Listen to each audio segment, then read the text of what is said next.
Okay.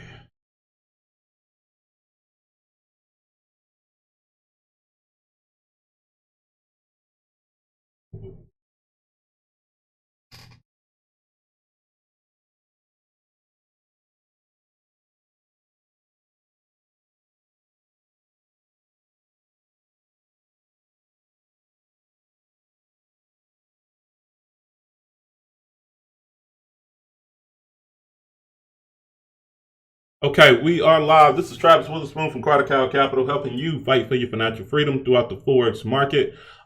Today is May 4th. May the 4th be with you. Getting ready to hop on to the charts. Wanted to make sure everything is straight when it comes down to what we're doing. This is the first time that we're actually simulcasting and being able to reach out to more people within our section. So everyone that's actually hopping in and being able to take a look at it, please check in what we're doing. Please make sure that you end up talking to me so we can be able to hop on and be able to go through from there. So while I'm actually doing this, I want to make sure that I go ahead and switch over and put all of the information in. Let's go ahead and go through the disclaimer as we're looking at this, and then after that, we'll go ahead and get started rolling. So, okay. All right. So I do have that. I'm sorry, you just hit me in the background. All right. So a couple things. One. Let's go ahead and go through the disclaimer. I am not a CPA, so I'm not going to tell you whether to buy or sell. I'm going to end up basically teaching you education. From that education, you can be able to make your own informed decision about what you want to be able to do. Now, understand there's risk in being able to trade. There's risk. That's the risk of being able to make money. That's the risk of being able to lose money. And also, like always, while you're trading, please make sure that you end up trading at your own risk, because past performance is not indicative of future results. So as we go through and as we take a look at everybody that's actually on the screen and being able to see what's actually going on, please make sure that you end up checking in. I want to make sure that I can be able to talk to each and every person that's actually on here. So take the time to be able to just say, hey, say how you doing and everything else like that while we go through this, and just bear with me because it's the first time that we're actually using this system. So I'm going to switch over and go to my screen, actually waving right now. Hopefully everybody's doing well. While we actually end up going through all of this stuff, I think there's a lot of opportunities in the market. I want to make sure that we can be able to get the most out of what we end up seeing in the market. So with that being said, let's see. With that being said, let's go ahead and get into it. If this does not work for today or whatever may be the case, then you'll have a video, and I probably might end up just streaming a little bit later on, just on a regular server. So let's go ahead and go through our big three. First up, we're going to end up going through economic news and being able to look at this on the calendar. Please remember what we end up looking at from the economic calendar is being able to see what's going on that's high impact news for today, and being able to see if there's anything that we can be able to do based off of that high impact news. Okay, so from there, what I'm looking at is this. We can end up seeing today, all today, we end up having the Euro PMI, the Euro market PMI actually ended up coming out. It was 31%. For Italy and for France, the PMI just in general for April was negative, and for Spain it was actually negative. So we should have got a mixed bunch and probably shouldn't have moved the market either way from there and being able to go on. Sierra, how you doing? I hope everything's going well with you. All right. Let's see. I want to. Big commenting on your post. I wish I can see the messages. I'm trying to see if I can see all of the messages. Do me a favor, type in a message so you can see me. Let's see. I'm just gonna say check in. Send me a message so I can know that everyone is actually on while we actually going through this. That'll kind of help me out for being able to get everything started with this, because right now I'm still kind of stuck on being able to see how everything is going. Okay, so if you would, just check in with me, and we'll be able to go in from there.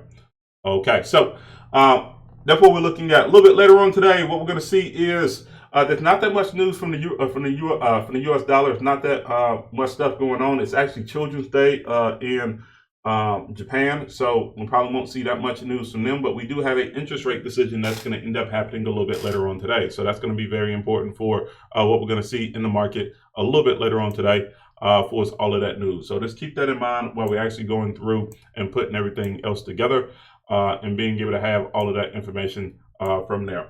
Now, with that being said, let's go ahead and hop onto the charts. Now, remember, we look at the big three. The big three for us is being able to see what's going on with oil, being able to see what's going on with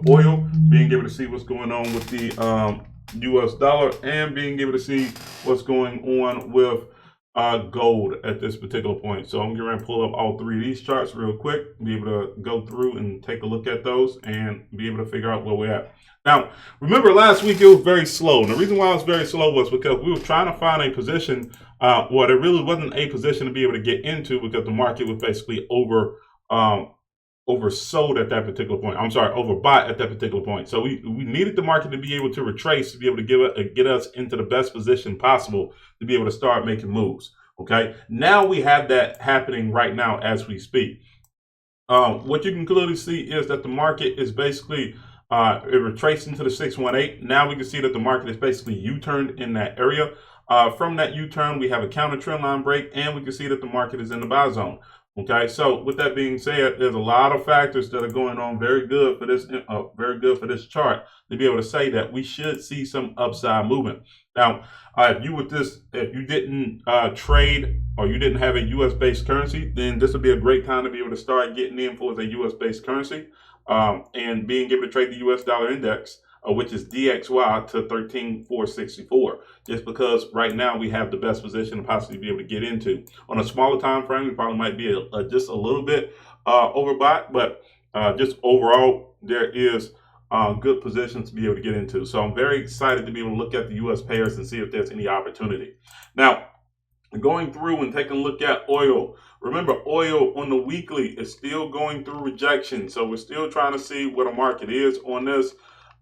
On the monthly, it hit a D extension, so that means that it's going to need a couple months to be able to recover and being able to put us into the best position. But right now, we can see on the weekly, it's basically at a 618, so it's at a high value position, and it's basically in the sell zone, meaning that we should see that there probably will be a little bit of selling opportunity right here as we speak, because the market is a little bit overbought as we speak right now.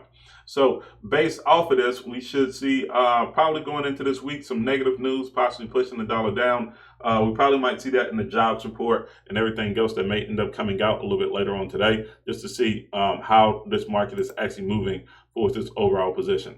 Okay. Now, next thing, as we go through this, what we trade this right now at this particular point.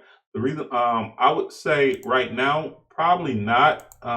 Unless you're trying to go with a pair that's actually stronger than it. And the pair that I mean that is actually stronger than it right now, I believe it's going to end up being the US dollar. So you look at the US dollar for the overall pair being able to get in, then I will end up considering that.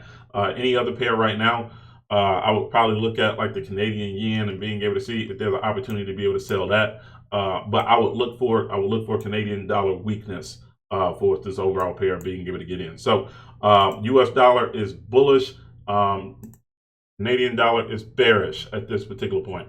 Now, taking a look at the market and going through, and we're just looking at gold right now currently as we go forward and being able to see if there's any type of position. Remember, we end up having this little layout of where we said that the market was going to go to 1760. We believe that was going to end up happening. Right now, we can see that the market has rejected that, and it has broken a trend line towards the downside. So we got one counter trend line break, which was right here. We currently have another counter trend line break that is forming, that is really happening as we speak right now. So if the market ends up breaking that towards the downside, then the Japanese yen is expected to be weak. And moving forward, we probably should have that actually going down. Zap, what's going on? Vicky, what's going on? Now I can finally see how people are watching this. Okay. So we're still probably going to end up seeing that the market is going to end up being bearish. All right. So that means that anything Japanese yen wise, we want to be able to look at some type of weakness, right? Probably not against the Canadian dollar. We probably might see that the Canadian dollar might be a little bit stronger. But currently right now, that's what we're looking at for this overall move, just towards the downside, and seeing what the overall move is with that. So Moving forward, let's go ahead and take a look at some pairs to be able to get into. Now, matter of fact, let's talk about our open positions right now, because currently, remember, we were basically in the pound dollar, and the pound dollar really got away from us for last week, and we ended up saying, while the market was actually moving toward the negative, we said that we had to be able to be patient and allow the market to be able to go from there. Now we're currently back inside of being in a positive range. For the people that actually end up getting in for this position, you should be very happy with where you're at right now. You should be back in a positive for being able to go from there. Remember, we're expecting that we probably should see about 2 weeks of actual movement towards the downside. I'm sorry, about 7 to 11 days for its actual movement towards the downside. So with that being said, I want to see if there's any opportunity to being able to get in on the pound United States dollar. I really want to take a look at the New Zealand dollar United States dollar and the Australian dollar United States dollar. Remember, on Friday, we said that those were positions that we could possibly be able to get into. And also for the people that actually end up getting into the Swiss franc, what we end up looking at was that we end up seeing a crossover. We like the position that we were actually in, and currently right now, we can see that the market actually ended up shooting up from our actual position where we started. Remember, I ended